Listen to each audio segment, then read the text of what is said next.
Hey guys, welcome to Bar Resource, welcome back. This is episode number 2, and today we are doing Manhattans.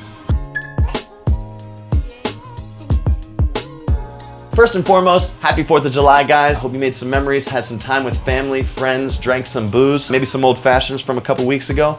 Today we're learning Manhattans, another cocktail, great cocktail for your repertoire. Every bartender needs to know this drink, and this is another one like the old fashioned that every bartender makes a little bit differently. You get this really annoying question with people who drink Manhattans that ask if you make a good Manhattan. And anyone who knows how to make a Manhattan knows that they're extremely simple to make. I think it's just because bartenders don't do their research. They make a cocktail that they think is what they have already had that planted in their mind, and it just turns out to be something that they don't expect. Consistency is key with cocktails. This is a classic. This needs to be consistently the same. Yeah, and who is this bartender that's going around LA making bad Manhattans? I don't know, but it has to have provoked that question. Exactly. Do you make a good Manhattan? It's like, well, I make a Manhattan. Yeah. All right, let's get started, guys. First and foremost, we always start with our tools. What are you going to need? You are going to need that mixing glass. You're going to need a strainer, XO. You're going to need last week I called it a mixing spoon. It's actually a bar spoon. Tools.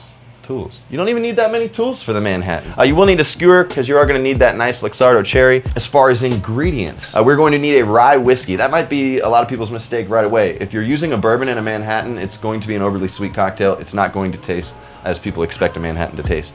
You are going to need sweet vermouth. Normally we don't promote brands, but sometimes in the industry there is just one brand that is kind of the standard. As far as sweet vermouth goes, Antica is one of those things. It's absolutely fantastic. The profile is amazing flavor-wise. Try it out. Try different sweet vermouths though and see what you like. Personally, Antica is my recommendation. Goose.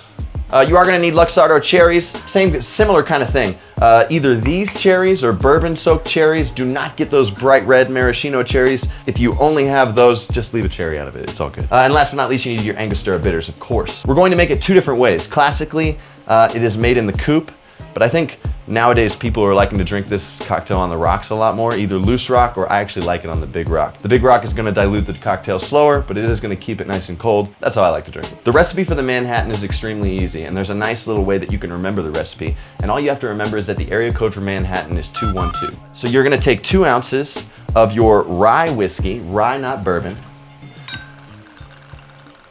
mixing glass, 2 ounces into our glass. We're gonna go 1 ounce of our Antica. What is up with my strainers? Oh, I'm blocking the air hole, bro. What a noob. And then we're gonna go 2 dashes of our Angostura bitters. And that's gonna be it. That's your 2-1-2. Now that we have gotten all of our liquids here in our glass and our mixing glass, we just wanna ice it up.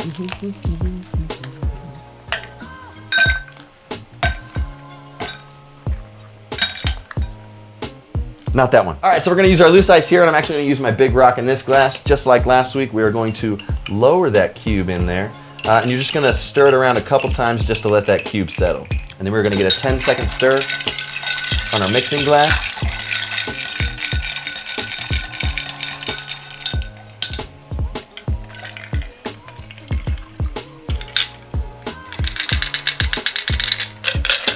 And then the final step is just going to be our Luxardo cherry.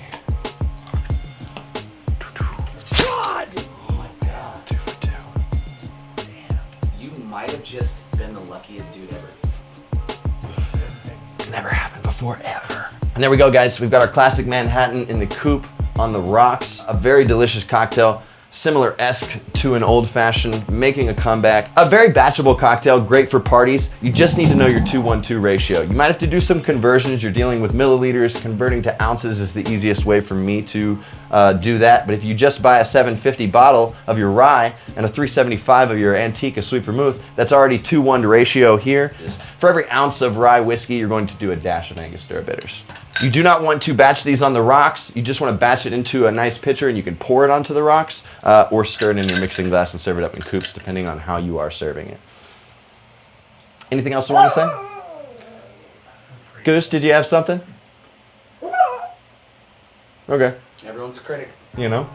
Just as a little treat, I'm going to show you guys one more cocktail really fast. It's a Manhattan variation. It is mezcal based. We might do a mezcal variation of every single cocktail that we do on here.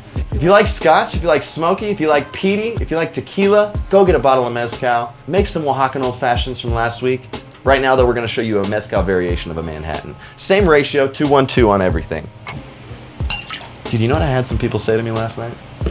I was like, have you guys tried mezcal at all? Do you guys like, they love tequila, so I was like trying to push them to mezcal, and they're like, oh no, we never had that before. I was like, well, it's, you know, it's a peaty, smoky tequila. It can be a little harsh though. And they were like, well, we're browner than you, so I think we'll be fine. Oh, yes. All right, we've got our 2 ounces of mezcal. We're gonna do 1 ounce of our Antica. And then we're just gonna do 2 dashes of chocolate bitters. There's the change. Last but not least, we got our big rock. I say last but not least a lot, and I think I've said it maybe twice now without it being last. Anyways, big rock's the way to go. We're gonna drop this in with a bar spoon, give it a nice settle like we do.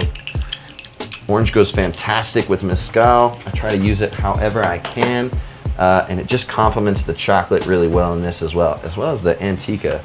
So we're gonna express it just like we did last week with the old fashioned. We're gonna get those oils over the top. We're gonna rub them around the glass. We're gonna drop this rind right in, and then we're gonna get our let's start our cherry. No! That was a twofer, man. Oh man, you're getting worse by the second. And there we have it, guys. Our Manhattan, how it's classically supposed to be drank, how I enjoy drinking it on the rocks, and then we have our mezcal Manhattan with chocolate bitters, which is just a fantastic variation to try. They're super simple cocktails. They're super delicious. One of my absolute favorites, and just a necessity to know how to make, whether you're an aspiring bartender or just somebody at home who's trying to enjoy a nice cocktail. Guys, thank you for tuning in to episode 2 of Bar Resource. Next week, we're doing mules, Moscow, Kentucky, mezcal.